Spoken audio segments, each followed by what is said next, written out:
안녕하세요. 조성태 박사의 생긴 대로 건강톡톡 아나운서 김민영입니다. 요즘 불임으로 고생하는 부부들이 많은데요. 이 불임의 원인을 찾기 위해서 부부가 함께 병원을 방문하지만 원인을 찾지 못해서 애가 탄다는 사연도 들려옵니다. 생긴 대로 건강톡톡 오늘은 정계정맥류라는 이야기로 함께 볼 텐데요. 남성 불임 등 다양한 남성 질환들이 이 정계정맥류로 인해 발생할 수 있다고 하는데요. 불임 부부들을 위해서 오늘 이 시간, 귀한 시간 마련했습니다. 조성태 한의학 박사님 이 자리로 모십니다. 어서 오세요.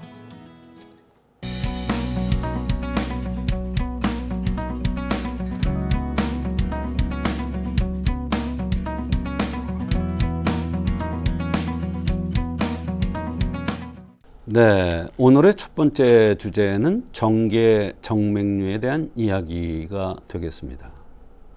정계정맥류는 우리가 흔하게 들을 수 있는 그런 제목은 아닙니다만 이런 환자들이 예외로 많습니다. 또 이 정계정맥류라는 것은 간혹 남성 불임의 원인이 되기 때문에 또 심각하게 생각하기도 합니다. 그러면 정계정맥류가 뭔가 알아보겠는데요. 정계정맥류라는 것은 고안에서 정맥 혈관들이 늘어나서 지렁이 얽힌 듯이 덩어리가 된 것을 얘기합니다. 아까도 말씀드렸다시피 이 정계정맥류는 제대로 순환이 잘 안 되는 것으로서 제 역할을 못해서 간혹 남성 불임의 원인이 되기 때문에 문제의 심각성이 있는 것입니다. 정계정맥류의 원인은 고안에 피를 거두는 망상정맥총의 울혈로 발생됩니다. 망상정맥총의 울혈, 이것으로 발생되는데요. 특히 오른쪽보다 왼쪽 고환에 잘 나타나는 게 특징입니다.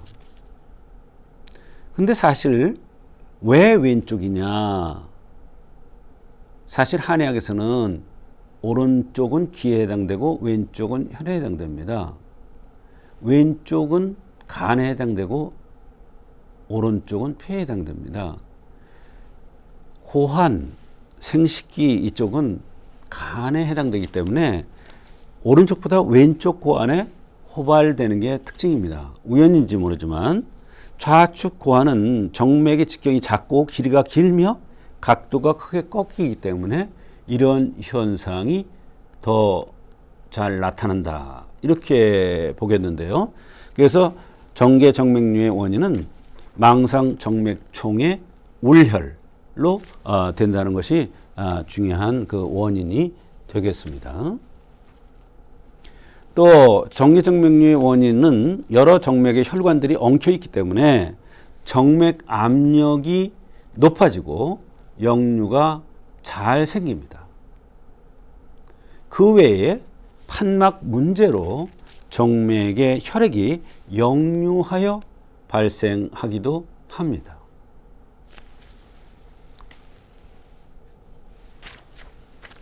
정계정맥류의 증상이 겉으로 나타나지 않는 경우도 많습니다.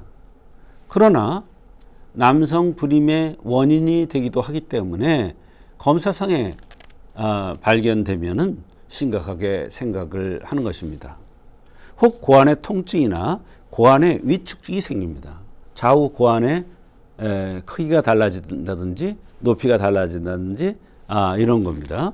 또 음낭내 혈관 덩어리가 만져지기도 하고, 정계정맥류는 고환 조직의 변성을 유발해서 고환 부피를 감소시켜서 좌우의 크기가 달라지기도 한다는 것입니다.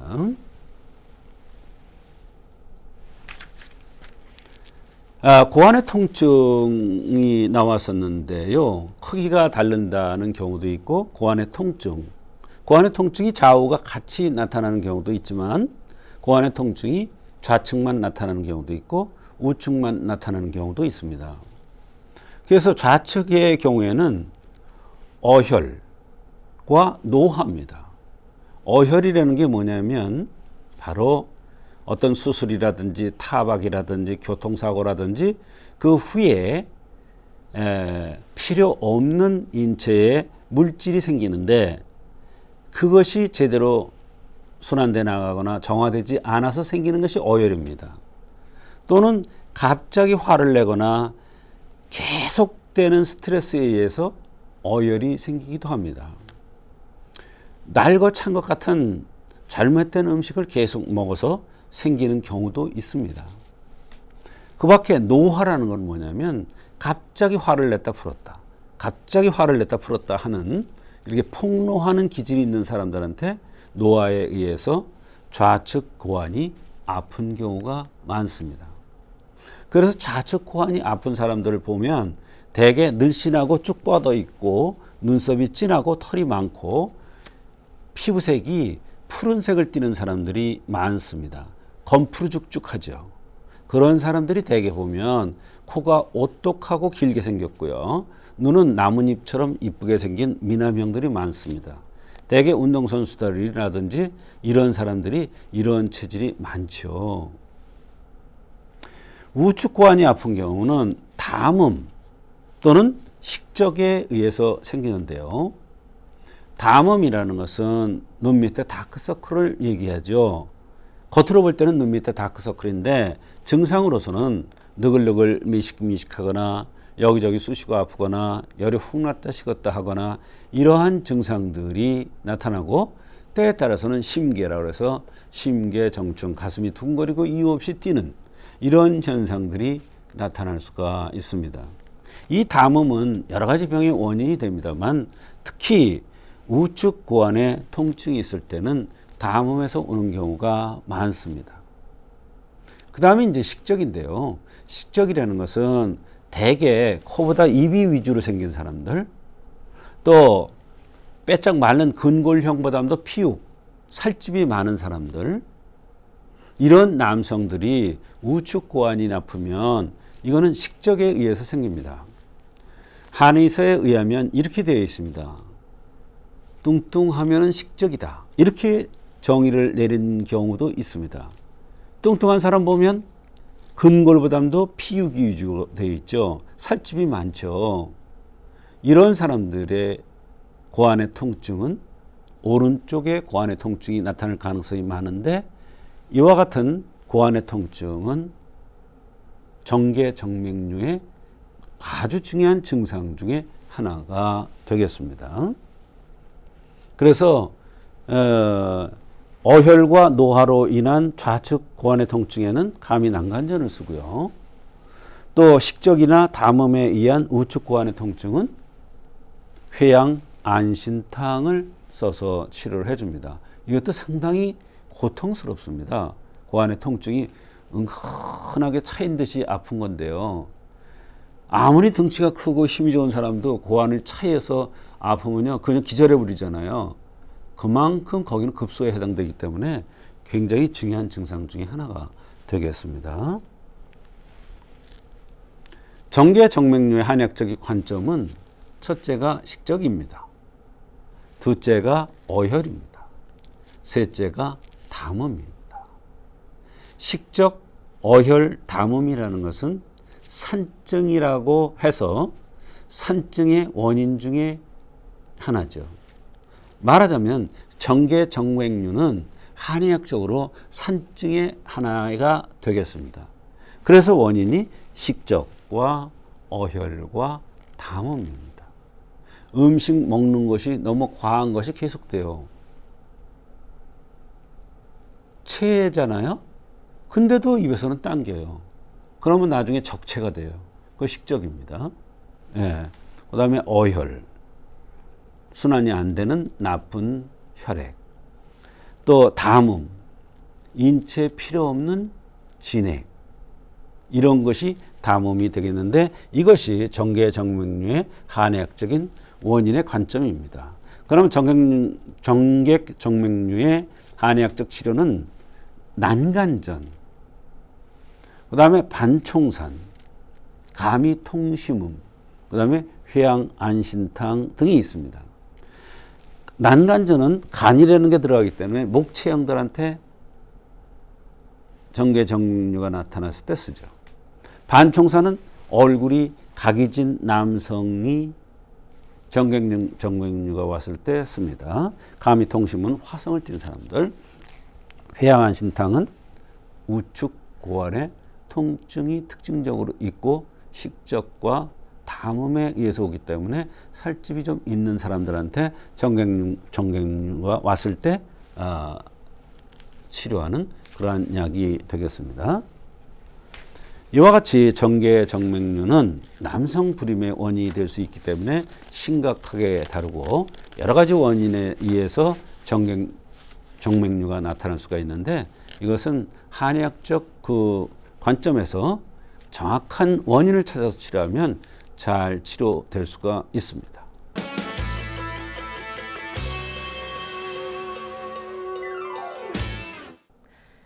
오늘 첫 번째 순서로 정맥류라는 주제로 함께하고 있습니다. 박사님, 병명이 좀 어렵게 느껴지기도 하는데요. 그렇습니다. 관련 사례 소개해 주시죠. 네, 쉽게 들을 수 있는 그 병명은 아닙니다. 그런데 환자의 어머니께서 다른 환자를 모시고 와서 하시는 말씀이 자신의 아들이 한약을 복용 후 너무 좋아져서 이분을 모시고 왔다고 하면서 하시는 말씀을 들으면서 그 아들 환자의 차트를 찾아보니까 바로 정맥류의 수술 후에 몸이 여기저기 안 좋아서 한약을 복용했는데 그 한약을 복용 후에 너무나 좋은 효과가 있었다고 하면서 고마워하는 그런 경우가 있었습니다. 네, 아마 감사한 마음으로 다시 찾아오신 것 같은데요. 그렇습니다. 이 환자는 어떤 체질이었습니까? 네, 29살 된 남성이었습니다. 마른 체질이고요. 음낭 좌우가 크기가 다른 것이 특징이며 과거에 정맥류 수술을 한 적이 있다는 것입니다. 네, 이 환자의 불편한 증상들도 소개해 주시죠. 네, 여러 가지가 있었는데요. 우선 얼마 전에 교통사고를 당한 후에 뒷목이 뻐근하면서 목에서 어깨까지 많이 불편하다고 했습니다. 좌측 편두통에 눈까지 압박감이 심하다고 했으며 자고 나서 우측 손가락, 발가락이 저린 현상도 있고 소화가 안 돼 몇 끼를 굶어도 밥맛이 없다고 했습니다.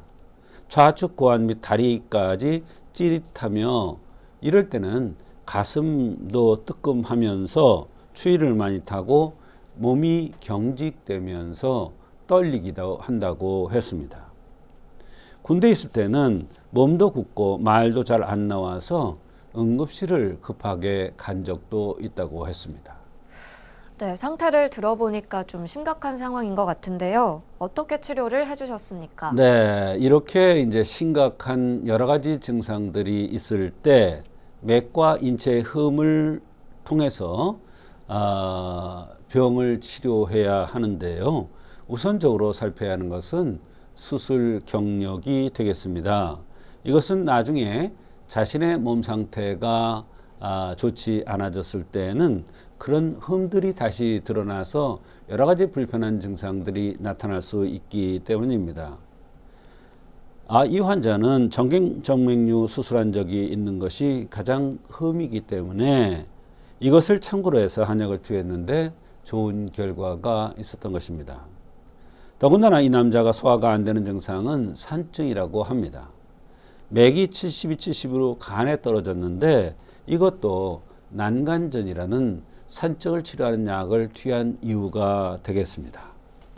네, 수술 경력을 좀 유심히 살펴보신 것 같은데요. 그렇습니다. 이 환자를 치료하시면서 더 해주실 말씀이 있으실까요? 네, 아마도 이 환자가 다른 곳에 갔을 때는 교통사고의 경력을 중요하게 여기고 목과 어깨를 치료해 줬는데 이것이 치료가 잘 안 됐던 모양입니다. 사실은 그것보다도 수술한 경력, 즉 정계 정맥류를 수술한 그 경력이 더 중요한 흠인데 교통사고의 흠을 보완해 주려고 했던 것 같습니다. 그러나 인체의 흠이라는 것은 활성화되어 있을 때, 인체가 활성화되어 있을 때는 여러 가지 불편한 증상이 나타나지 않지만 인체가 체력이 떨어지고 면역력이 저하됐을 때는 여러 가지 불편한 증상들이 나타난다는 것이 굉장히 중요합니다.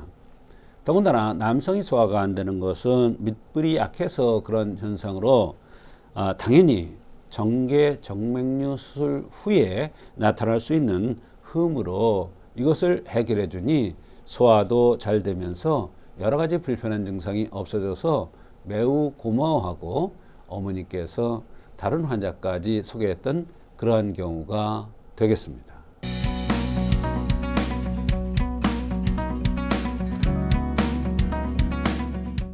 네, 오늘의 두 번째 주제는 두드러기와 혈뇨입니다. 두드러기는 피부병이고 혈뇨는 비뇨기과 질환인데 이게 연관이 있을 수가 있다? 예인데 이렇게 생각할 사람들이 많을 것입니다. 그러나 예상외로 두드러기와 혈뇨가 연관이 되는 경우가 많습니다. 그래서 오늘 주제는 두드러기와 혈뇨라는 그러한 주제를 삼은 것입니다. 혈뇨라는 것은 혈뇨와 혈림 두 가지로 나눌 수가 있습니다. 말하자면 피가 나오는데 통증이 있느냐 없느냐입니다. 통증이 있을 때는 혈림이라고 합니다.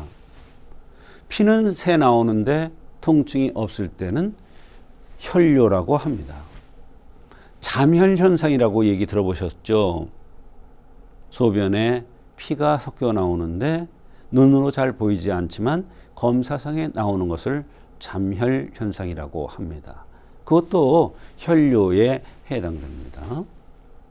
실제로 피가 소변 볼 때 나오는데 통증이 없을 때 혈뇨입니다. 근골형으로 생긴 사람이 근골형이에요. 근골형이라는 건 근육과 뼈입니다. 그럼 어때요? 살집이 없으면서 늘씬하게 생긴 사람들, 아무리 먹어도 살이 안 찌는 사람들이 소변에 피가 섞여 나오는 이러한 혈뇨 현상들이 잘 나타날 수가 있습니다. 그래서 혈뇨와 혈림을 따질 때는 생긴 모습이 상당히 중요합니다. 체질이 중요하다 이런 얘기예요. 네. 혈뇨의 한약적 원인은 여러 가지 있습니다만 체질적으로는 화성을 띈 사람들이 이런 경우가 많습니다. 얼굴이 붉거나 입술이 얇고 눈이 동그랗게 생긴 사람이죠. 또 두 번째로는 스트레스, 즉 화가 원인이 될 수가 있습니다. 세 번째로는 색상으로, 색이라는 것은 뭐냐면 성생활이 과도해서 몸을 상한 경우입니다. 그걸 색상이라고 하는데 이것이 원인이 될 수가 있습니다. 또 주상으로 음주 과다에 의해서 오는 경우가 있습니다. 술이라는 것은 열독이죠. 열독이 자꾸 몸에 가해지면 나중에 피, 오줌, 혈뇨가 나올 수가 있습니다. 혈뇨의 한약적 치료는 가미사물탕이라고 해서 사물탕 종류를 쓰는 경우가 있습니다. 이것은 입술이 두툼하게 생기고 얼굴이 가름하면서 털이 많은 사람, 눈썹이 진한 사람들이 혈뇨 현상이 나타날 때 가미사물탕을 투여해서 치료를 합니다. 신교환이라는 것은 아까 말씀드렸다시피 근골형, 근골 위주로 생긴 사람들, 뼈와 근육 위주죠. 소위 말하는 단단한 체질입니다. 여간에서 쉽게 지치지 않는 체질이죠.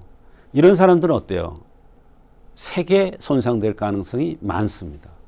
그걸 색상이라고 그러죠. 성생활을 즐기기 때문에 성생활 과다하면은 소변에 혈뇨가 나올 수가 있습니다. 그럴 때 신기환을 투여합니다. 그 다음에 복령 조혈탕이라는 것은 이거는 화성을 띠는 사람들, 심장화에 의해서 혈뇨가 왔을 때 이거를 투여해서 치료를 합니다. 그다음에 사물탕 오령사는 바로 혈과 그다음에 방광이 같이 나빴을 때 이런 것을 쓰는 경우가 있습니다. 이거는 좀 특수한 경우가 해당되는데요. 이와 같이 혈뇨는 한의학적으로 다양한 원인에 의해서 나타날 수가 있기 때문에 한의학적으로 그 생긴 모습이나 이런 걸 보고 치료합니다. 그다음에 두드러기는 스트레스라든지 혈뇨 또는 음주, 식상, 식적 유상환. 이건 뭐냐면 체했는데 감기 비슷한 것을 식적 유상환이라고 그래요. 그다음에 식학, 해악인데 먹는 거에 의해서 해악이 생긴 거예요. 이런 것에 의해서 두드러기가 나타날 수가 있습니다. 두드러기 한약적 치료는 양열 사물탕이나 사물탕 감위방 또는 인삼 양이탕, 도씨 평이산, 대금음자, 청비염 같은 걸 쓰는데 이 대금음자 같은 것은 이제 주상입니다. 술을 많이 들어서 혈뇨가 나왔을 때 또 양열 사물탕은 사료과다라고 해서 눈썹이 진한 사람이라든지 또 얼굴이 푸른 사람이라든지 털이 많은 사람들이 두드러기가 나타났을 때 양열 사물탕을 씁니다. 이거는 어떻게 보면 스트레스성, 신경성, 위장질환에 특히 잘 듣는 처방인데 이거에 의해서 두드러기가 날 경우가 있습니다. 그래서 두드러기도 아주 여러 가지, 특히 인삼양이탕 같은 경우는 양열사물탕하고 전혀 반대거든요. 이런 사람들은 대개 어떠냐면 이 양위잖아요. 양위잖아요. 위라는 건 뭐냐면 얼굴이 둥글럽적한 사람이에요. 살집이 많은 사람이에요. 유방이 큰 사람이에요. 배가 나온 사람이에요. 이 장단지가 상당히 굵은 사람이에요. 이런 사람들이 두드러기가 났을 때는 인삼 양이탕 같은 걸 쓰는데 특징이 있어요. 두드러기만 그냥 나는 게 아니라 자꾸 으슬으슬 초요. 소화도 안 되면서 으슬으슬 춥다 그럴 때 두드러기가 날 때 양이탕을 쓰면은 인삼 양이탕을 쓰면 두드러기가 치료됩니다. 이와 같이 두드러기라도 아주 다양하게 그 원인을 찾아서 치료를 해야 됩니다. 두드러기 무슨 약 이게 아닙니다. 어려운 거죠. 이와 같이 두드러기도 원인이 많고 혈뇨도 원인이 많습니다. 근데 간혹 보면은 혈뇨가 원인이 돼서 두드러기가 나는 경우가 있습니다. 두드러기는 화에서 나죠. 혈뇨도 화가 송에서 날 경우도 있습니다. 그럴 경우에는 혈뇨를 치료해주면 두드러기가 치료되고 또 두드러기를 치료하면 혈뇨가 치료되는 경우가 있습니다. 그래서 한의학에서는 두드러기와 혈뇨가 따로따로가 아니라 같이 치료될 수도 있다. 이런 말씀을 드렸습니다.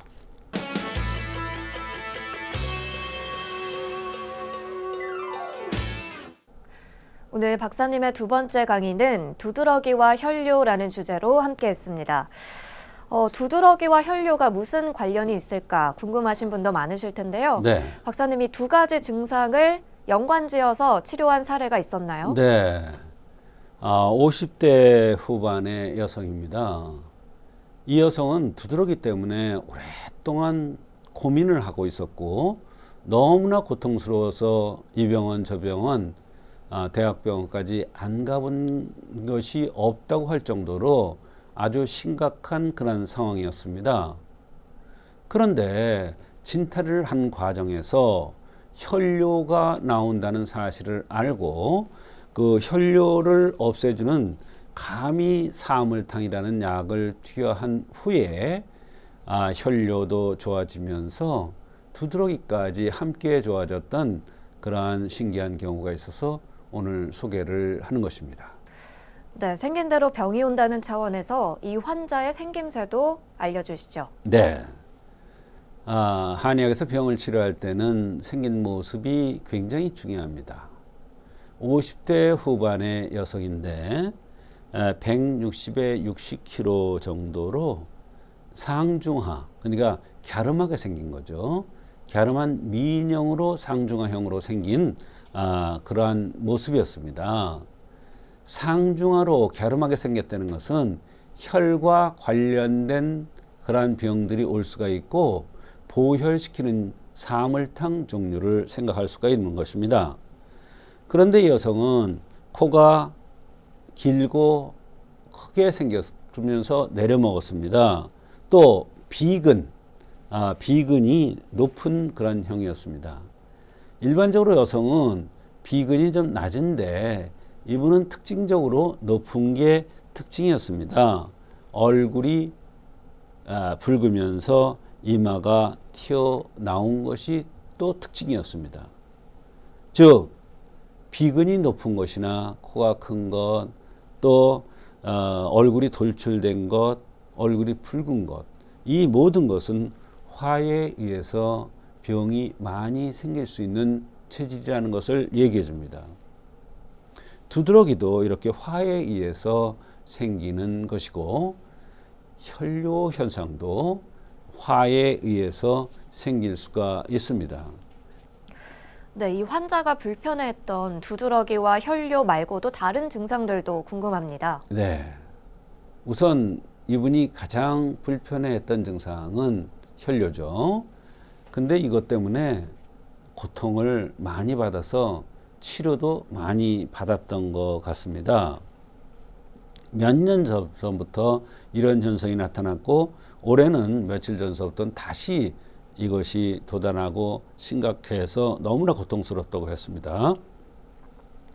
또 얼마 전에는 혈뇨가 나와서 신장 초음파까지 했다고 했습니다.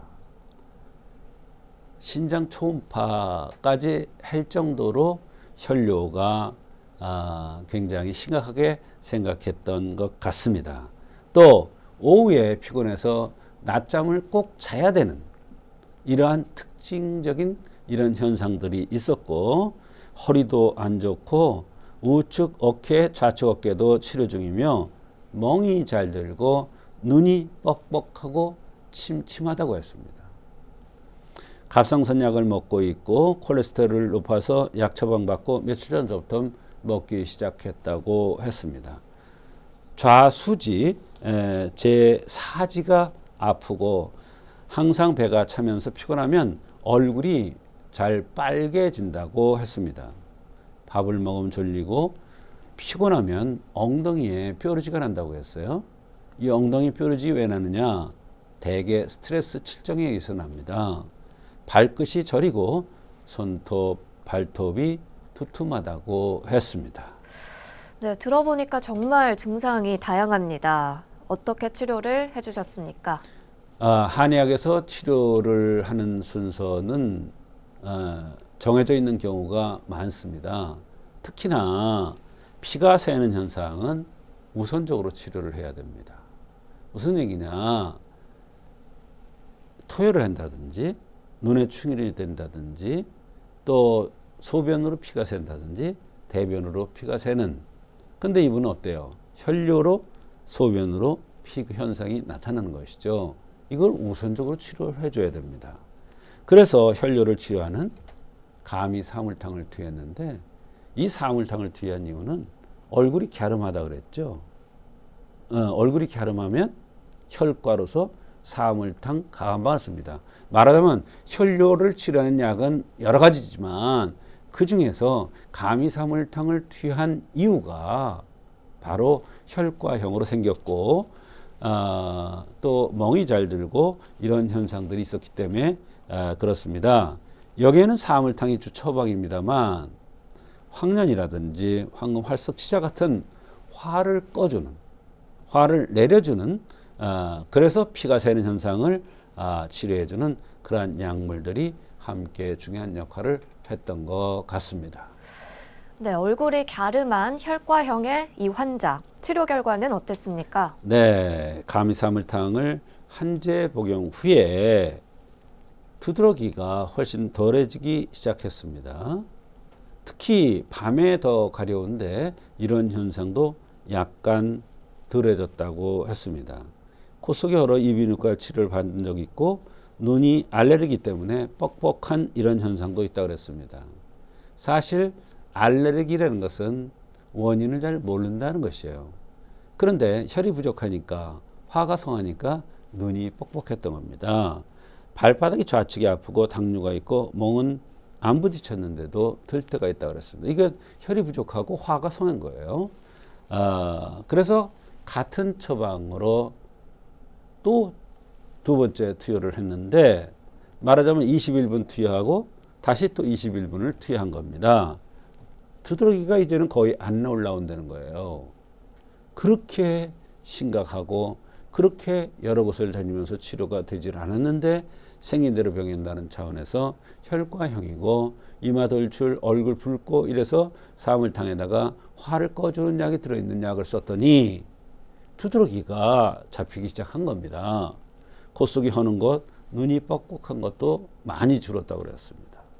우측 팔 불편하면서 이거는 침을 맞았다고 했고요. 여름이면 발에 스포가 생기고 귀가 가렵고 당뇨, 콜레스테롤 약을 복용 중이고 갑상선 호르몬을 먹어야 한다고 그랬습니다. 그래서 두드러기가 좋아졌기 때문에 이것은 혈을 보강하고 화를 꺼주는 이런 치료를 계속해야겠다는 생각에 의해서 다시 같은 약을 5제를 꾸준히 투여했더니 모든 증상들이 좋아지면서 몸 상태가 좋아져서 치료를 마친 적이 있습니다.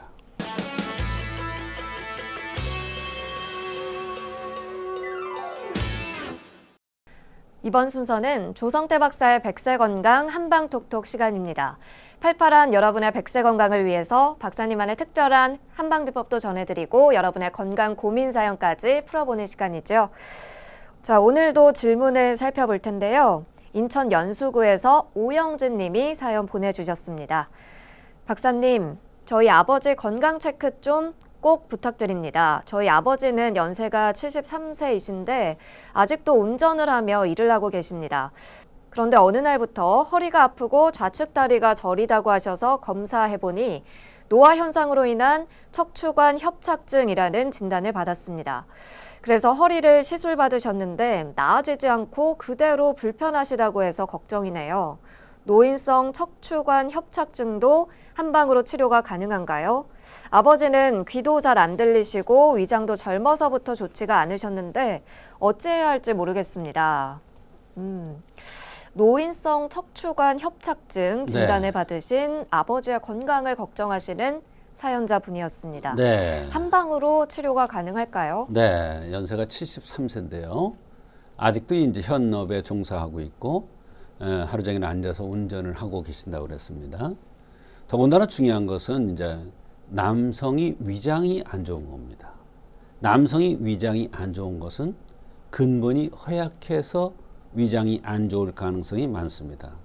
말하자면 여성이 위장이 안 좋은 것은 스트레스에 의해서 위장 장애가 잘 오지만 남성이 소화가 안 되는 것은 근본이 허약해서 오는 경우가 많습니다. 더군다나 73세 연세에 무리를 하고 계시고 그렇기 때문에 퇴행성으로 병이 온 것 같습니다. 퇴행성이라는 것은 진액이 고갈돼서 나타나는 현상이죠. 그런데 시술을 받았어요. 시술을 받아서 잠시는 좋아질 수 있으나 아마 근본적인 치료는 좀 어려웠을 것 같습니다. 이 환자도 마찬가지죠. 그래서 한의학에서는 이와 같이 노화 현상으로 인한 척추관 협착증 같은 이러한 병들은 보음시키는 요법을 씁니다. 진액을 쳐주는 요법이죠. 보음요법을 쓰면 음혈지부에 즉 척추 쪽에 퇴화 현상으로 인한 협착증 같은 이러한 병들이 좋아지고 다리까지 저리는 현상도 좋아질 수가 있습니다. 말하자면 보음요법이라는 것은 음혈을 보강해주고 진액을 보강해주는 것입니다. 그래서 음혈을 잘 생기게 하고 진액을 생기게 위해서 잠을 충분히 자야 됩니다. 평소에 잠을 평소보다 충분히 주무시면 진액이 생겨나고 음혈 보충하는 데 많은 도움이 되고 또 보음요법 같은 이런 약으로서 뭐 보음익기전이라든지 고진음자 같은 이런 약을 써서 치료하면 많은 도움을 받을 수 있을 것 같습니다. 네, 사연 보내신 오영진님, 오늘 상담 아버지 건강에 도움이 되셨길 바라겠고요. 오늘도 좋은 말씀 나눠주신 조성태 박사님 고맙습니다. 조성태 박사의 생긴 대로 건강톡톡. 오늘은 정계정맥류와 두드러기와 혈뇨, 이 두 가지 증상에 대해서 알아봤습니다. 100세 건강을 위한 여러분의 확실한 선택, 생긴 대로 건강톡톡은 다음 주 더 건강한 이야기들로 찾아뵙도록 하겠습니다. 함께해 주신 여러분 고맙습니다. 수고하셨습니다.